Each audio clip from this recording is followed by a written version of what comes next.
Messieurs, bonjour à toutes et à tous. Bienvenue au journal. Voici les titres de l'actualité. Les visites se multiplient dans le nord du Burkina pour galvaniser les troupes de défense et de sécurité en lutte contre le grand banditisme et le terrorisme. Dernière sortie en date, celle du chef d'état-major de l'armée de terre qui s'est rendu dans plusieurs localités dans le Sahel.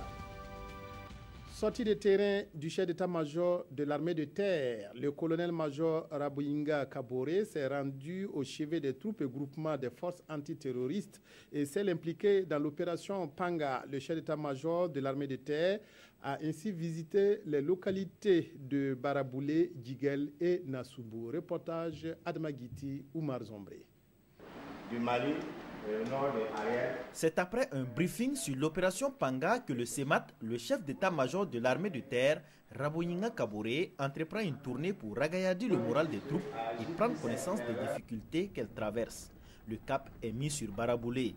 Dans cette commune déjà victime des attaques terroristes, un détachement militaire va bientôt voir le jour.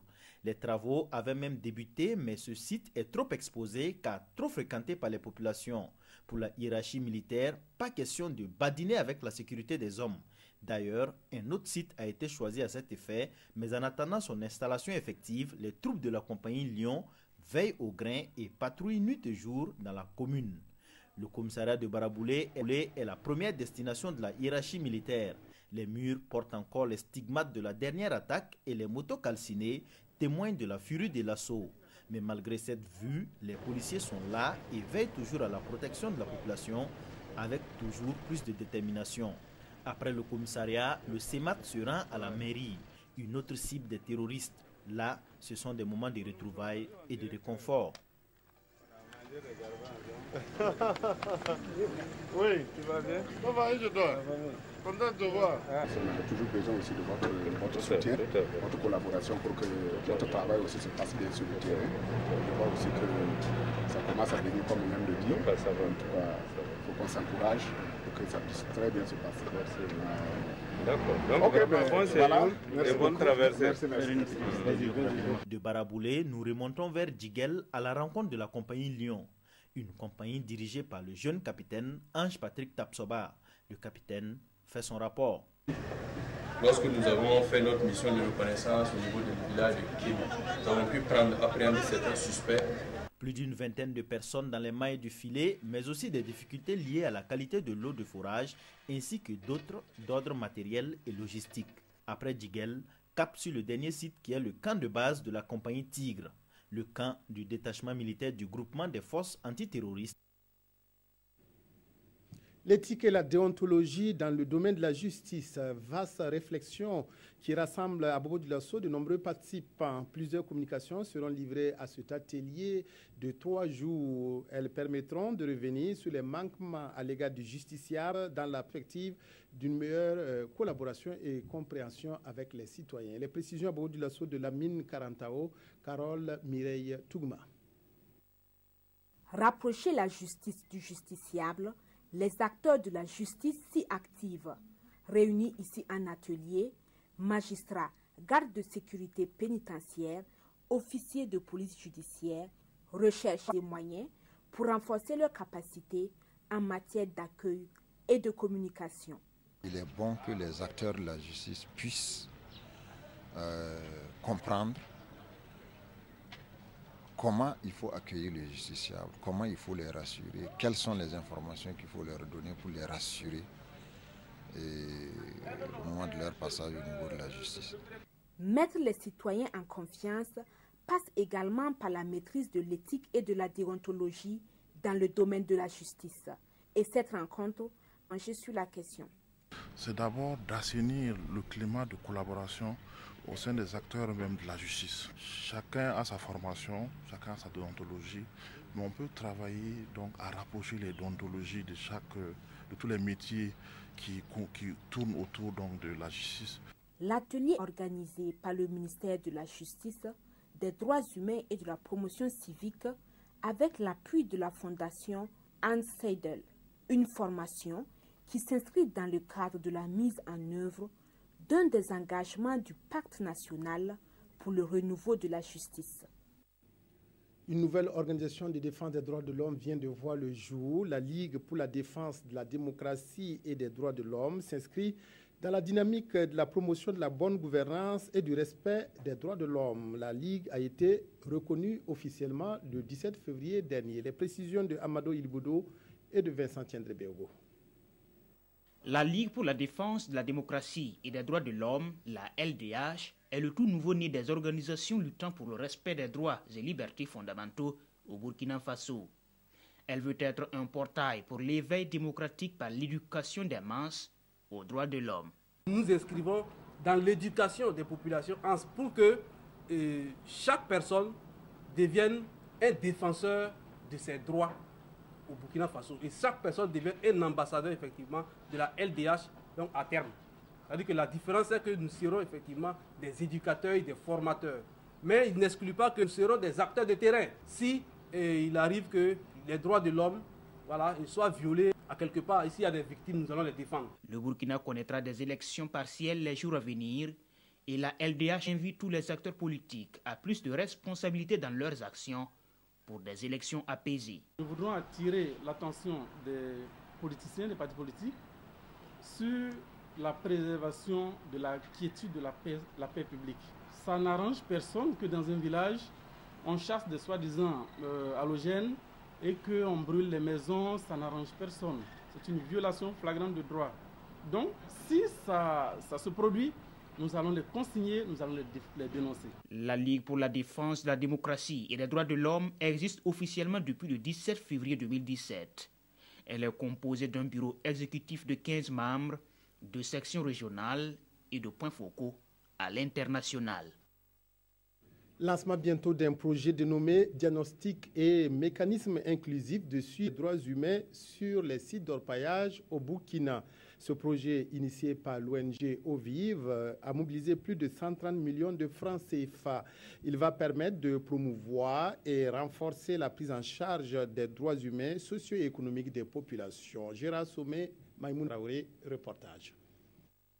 Les chiffres sont de l'ONG Ovive et de ses partenaires. Le Burkina Faso compte environ 700 sites d'orpaillage. Près d'1 million de personnes y travaillent, dont plus de 20 000 enfants. Un monde exposé à des dérives comme la prostitution, la déscolarisation, la drogue, l'alcoolisme. Un univers où les droits humains, socio-économiques et sanitaires sont souvent bafoués.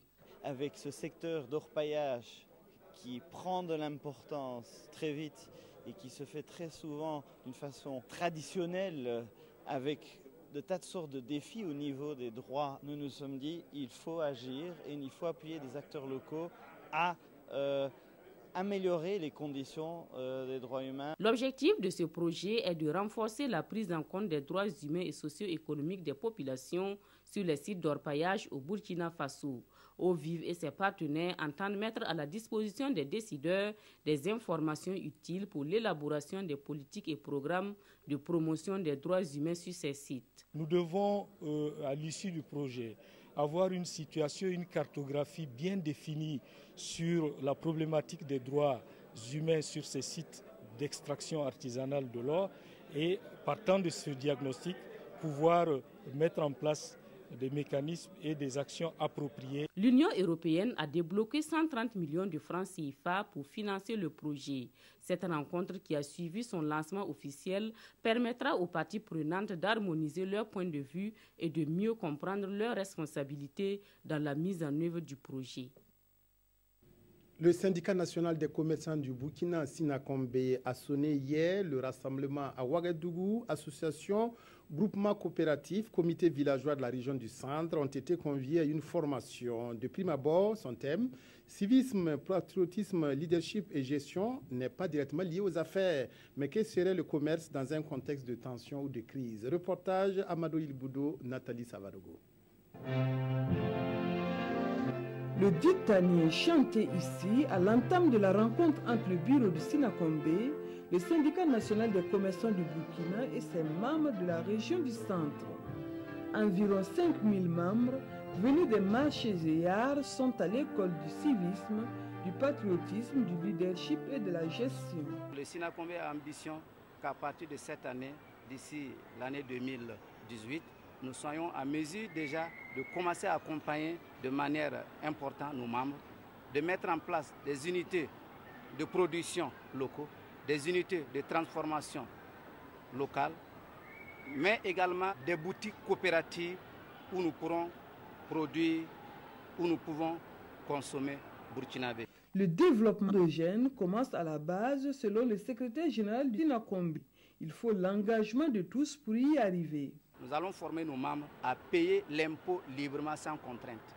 Parce que toutes les autres nations payent l'impôt. Et c'est avec cet impôt qu'on finance nos nations. Le SINACOMB est affilié à l'ONSL, l'Organisation nationale des syndicats libres. Et pour le secrétaire général de l'ONSL, les objectifs visés par le SINACOMB: accompagner la mise en œuvre du PNDS, le Programme national de développement économique et social. Quand tu es patriote, tu veux que notre pays se développe. Et ce développement-là passe par ce programme de développement économique et social qu'a le gouvernement. Et ainsi, nous avons trouvé des gens qui vont venir leur enseigner ce que c'est le PNDS, comment se rassembler pour porter un pays dans un sursaut économique.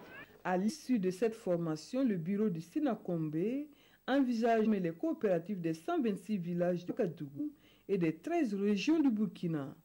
L'objectif à terme est de pouvoir opérationnaliser les fonds de solidarité dont le budget est de 100 milliards de francs CFA.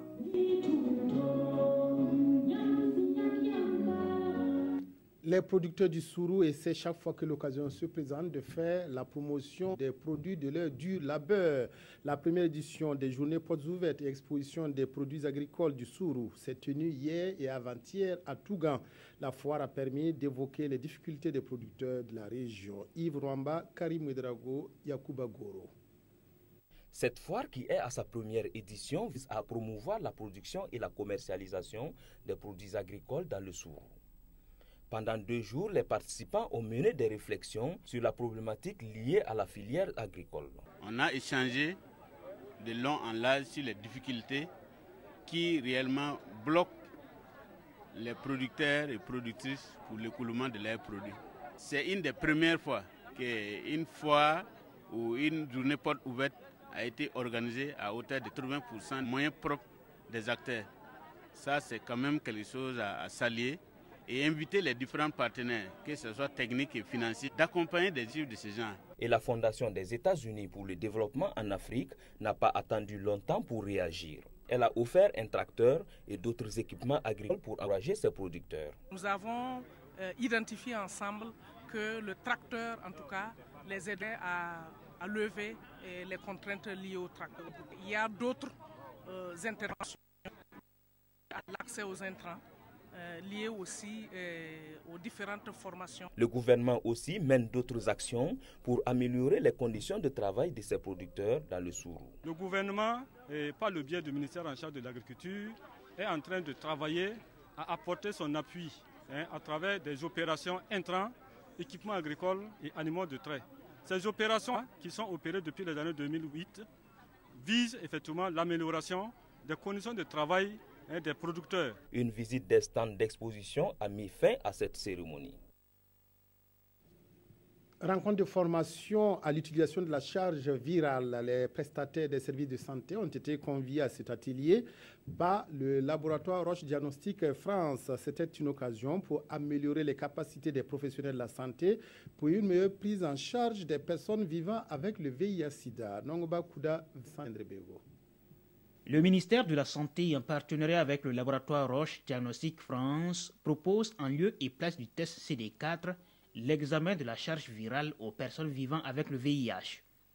La charge virale est un examen qui permet non seulement d'évaluer la quantité de virus par millilitre de sang chez l'individu, mais aussi de mesurer l'efficacité du traitement que reçoit le malade. Au cours de cet atelier, le laboratoire a manifesté sa volonté d'étendre ses services à toutes les régions du pays. L'effort que Roche a fait permettra de soulager un peu l'accès des personnes vivant avec le VIH, qui est aujourd'hui incontournable pour le meilleur suivi de leur traitement. Outre l'extension de l'examen de la charge virale à tout le territoire national, les responsables du laboratoire disent avoir pensé à l'accessibilité des prestations. Nous nous devions d'accompagner le gouvernement burkinabé et mettre à disposition ces plateformes et proposer à des prix réduits donc les tests pour la mesure de la charge virale. Le Burkina Faso compte environ 60 000 personnes vivant avec le VIH et le gouvernement compte faire en sorte qu'au moins 90% des personnes sous traitement ARV aient une charge virale d'ici à 2020. Vive tension dans certaines municipalités du Burkina. À Bobo, le torchon brûle entre la commune et les impôts. À l'arrondissement 3 de Ouagadougou, le maire est visé par une motion de défiance. Revue de presse est signée Abdoul Rasmane Zongo. Ça sent le roussi entre le service des impôts et la commune de Bobo-Dioulasso, soupire l'Express du Faso, et le journal Le Quotidien explique. Depuis janvier 2017, le recouvrement des impôts locaux de la commune est boycotté par les services des impôts.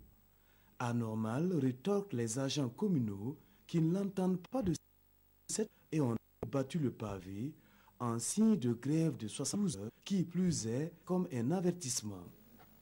Il y a aussi des nuages dans le ciel de la cohabitation entre maires et conseillers, notamment dans l'arrondissement de Ouagadougou, dont la tête du maire est mise à prix. Madame Raïnatou Ouedraogo est visée par une motion de défiance. Zéphia et Diop, face à cette motion de défiance, renouvellent leur confiance et soutien à l'intéressé. Victorien Tougouma lui avertit le président du Faso dans les colonnes du journal Les Éditions Le Pays et en ces termes. Si on doit passer le temps à faire tomber ceux qui ont été élus, il faut que Roch commence à avoir peur. Une crise, on en vient à une autre. Y a-t-il une hausse supposée ou réelle?